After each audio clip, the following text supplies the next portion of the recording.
Hello दोस्तों, नमस्कार। आप सभी लोग कैसे हैं? मैं आशा करता हूं आप सभी लोग अच्छे होंगे, स्वस्थ होंगे। बीके सोशल ज्ञान चैनल में सभी मित्रों का हृदय से बहुत बहुत स्वागत है। मेरा नाम बसंत कुमार है।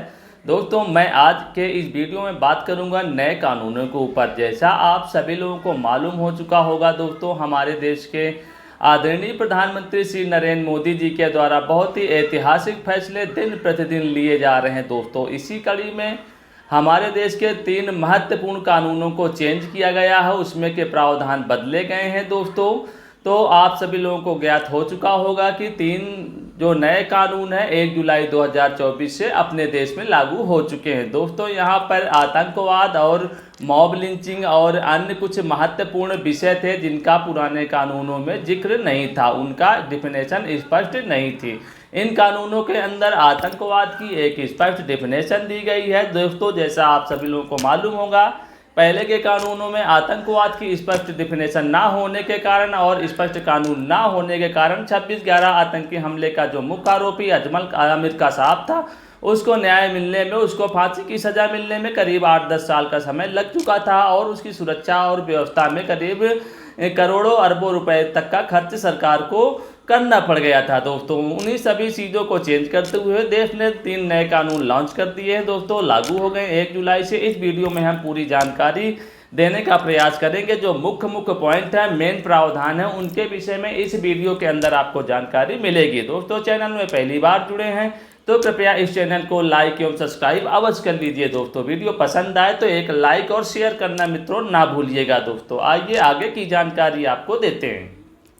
तो मित्रों, आगे की जानकारी देने के लिए हम आपको लेके आ गए हैं अपने मोबाइल की स्क्रीन पे दोस्तों। आईपीसी सीआरपीसी खत्म, नए कानूनों में क्या है दोस्तों, आप सभी लोग देख सकते हैं। हमारे देश के जो नए कानून लागू हैं उनमें पहले नंबर पे भारतीय न्याय संहिता BNS है, भारतीय नागरिक सुरक्षा संहिता BNSS है, भारतीय साक्ष्य अधिनियम BSA है। अब 0 FIR किसी भी क्षेत्र में दर्ज की जा सकती है दोस्तों। भारतीय जो नए कानून हैं उनके नाम आप इसमें से अच्छे से स्पष्ट रूप से समझ सकते हैं। और 0 FIR का मतलब ये होता है कि आपके साथ घटना चाहे दिल्ली बम्बई में हुई हो, आप आके अपने जो गृह जनपद है वहाँ पे आके आप उस संबंधित थाने का, जहाँ पे आपके साथ घटना हुई है, वहाँ की डिटेल देकर आप अपने यहाँ जो घरेलू थाना है जो आपके जनपद में है वहाँ पे FIR दर्ज करा सकते हैं। जैसा उदाहरण के लिए मान लिया आप प्रदेश में काम करते हैं, आप गुजरात में रहते हैं, वहाँ आपके साथ किसी प्रकार की मारपीट अन्य घटनाएं होती हैं, तो वहाँ पे आप लड़ाई झगड़ा ना करते हुए चुपचाप अपने घर आ सकते हैं और वहाँ पे घर आके जो आपका इलाका थाना है वहाँ पे FIR आप दर्ज करा सकते हैं दोस्तों। इसी को 0 FIR कहते हैं दोस्तों। आगे आप देख सकते हैं देश में लागू है नया आपराधिक कानून, क्या क्या बदल गया, पूरी जानकारी दोस्तों इस वीडियो में मिलेगी।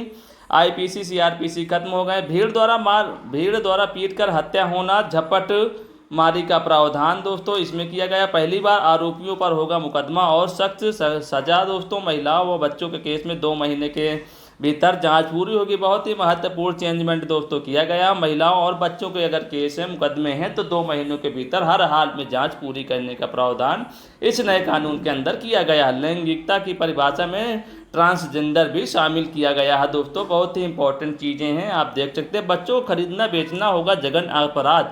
अगर कोई अनैतिक कार्य करता है, बच्चों खरीदता बेचता है, तो वो बहुत ही जघन्य अपराध की श्रेणी में रखा गया है दोस्तों। पहले बहुत ही हल्की कैटेगरी में रखा गया था, लेकिन अब इसको बहुत ही जघन्य अपराध घोषित किया गया है नए कानूनों के अंदर। नाबालिग से सामूहिक दुष्कर्म के लिए मृत्युदंड, उम्र कैद तक की सजा का प्रावधान किया गया दोस्तों। बहुत ही कठोर कानून कर दिए गए। BNS 199C, लोक सेवक को रिकॉर्ड करना जरूरी है दोस्तों। जैसा आप सभी लोग इसमें देख सकते हैं, लोक सेवक का मतलब होता है कोई भी गवाही लेने वाला अधिकारी। अगर किसी भी मामले की, किसी भी मान लिया छेड़खानी का मामला है और लड़की से आप बयान ले रहे हैं, तो वहाँ पे आपको वीडियो रिकॉर्डिंग करना बहुत ज़रूरी होगा, जिससे कि ट्रांसपेरेंसी बढ़ सके। शादी के नाम पर धोखाधड़ी पे 10 साल तक की जेल का प्रावधान इस नए कानून में किया गया है दोस्तों। ऑनलाइन FIR दर्ज होगी, जिसको EFIR कहते हैं, धारा 173(1) के तहत दोस्तों। पहले होता था FIR दर्ज कराने के लिए आपको अपने इलाका थाना जाना पड़ता था, लेकिन दोस्तों फैसिलिटी अब बदल चुकी है। आप इलाके थाने में जाकर भी कानूनी तरह से FIR दर्ज करा सकते हैं और ऑनलाइन तरीके से भी आप FIR दर्ज कर सकते हैं मित्रों। मोबाइल फ़ोन पर संदेश के जरिए आएगा समन। नई व्यवस्था दोस्तों हो गई है डिजिटल ज़माने में। जो भी सामान है डाकिया लेकर तो जाता ही था पहले की तरह, लेकिन अब मोबाइल संदेश के तरह भी आपके पास सामान भेजा जा सकता है मित्रों। बहुत ही इंपॉर्टेंट चेंजमेंट इसमें हो गए हैं। डिजिटल युग दोस्तों चल रहा है, जैसा सभी लोगों को मालूम है। अपराधों के वारदात स्थल की अनिवार्य वीडियोग्राफी कर दी गई है दोस्तों। मुकदमा पूरे होने के 45 दिन के भीतर फैसला आएगा दोस्तों।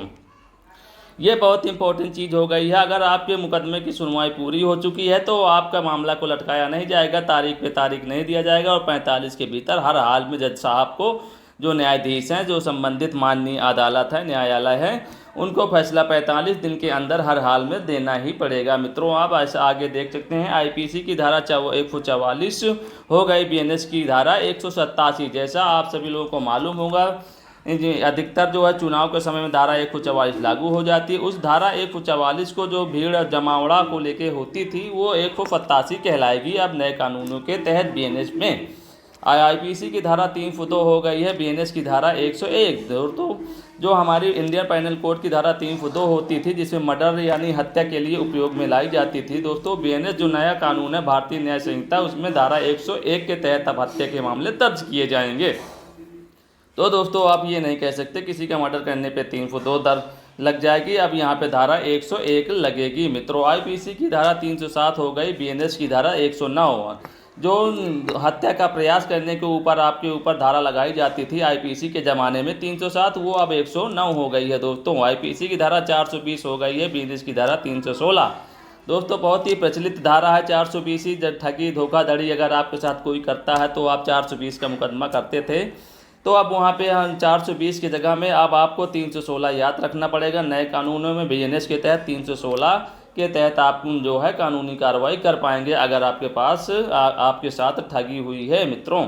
इसको आप अच्छे से याद रखिए दोस्तों। ब्रिटिश काल के राजद्रोह को देशद्रोह से बदला दोस्तों। भाई ब्रिटिश साम्राज्य में जब अंग्रेजों का शासन अपने देश में हुआ करता था, उस समय राजद्रोह नाम का शब्द प्रचलित था, उसको अब हटा के उसकी जगह पे देशद्रोह कर दिया गया है इन नए कानूनों के तहत। आतंकवाद कृत्यों के लिए उम्र कैद व मृत्युदंड की सजा दोस्तों। आतंकवाद की बहुत ही स्पष्ट सुंदर परिभाषा इसमें दी गई है नए कानूनों में, और इसके लिए कानून भी बहुत ही टाइट कर दिए गए, बहुत ही कड़े कर दिए गए हैं दोस्तों। गवाहों की सुरक्षा के लिए गवाह संरक्षण योजना होगी लागू दोस्तों। गवाहों की सुरक्षा के लिए, जैसे संगीन मामले होते हैं, गवाहों की जान पे खतरा होता है दोस्तों, तो उनकी सुरक्षा के लिए गवाह संरक्षण योजना शुरुआत की गई है दोस्तों नए कानूनों के तहत। पहले 511 धाराएं थी, लेकिन अब धाराएं 358 कर दी गई दोस्तों। जैसा आपको मालूम हो सकता हो, आईपीसी के ज़माने में इंडियन पैनल कोड में 511 धाराएं रहती थी, 511, लेकिन अब बीएनएस यानी भारतीय न्याय संहिता के तहत जो है 358 धाराएं मात्र बची हैं दोस्तों। आप देख सकते हैं यौन उत्पीड़न के मामले में 7 दिनों में जांच पूरी करनी होगी दोस्तों। अगर किसी के साथ कोई बलात्कार जैसी घटना हुई है तो ऐसे केसों में 7 दिन के अंदर अधिकारियों के हर हाल में अपनी जांच पूरी करनी पड़ेगी और जज साहब के सामने उसको पेश करना पड़ेगा। इसको ज़्यादा दिन तक अब लटकाया नहीं जा सकता, तारीख पे तारीख नहीं हो सकता दोस्तों। पुलिस और अदालती कार्रवाई का होगा कंप्यूटराइजेशन दोस्तों। बहुत इंपॉर्टेंट चीज़ है डिजिटलाइजेशन के लिए।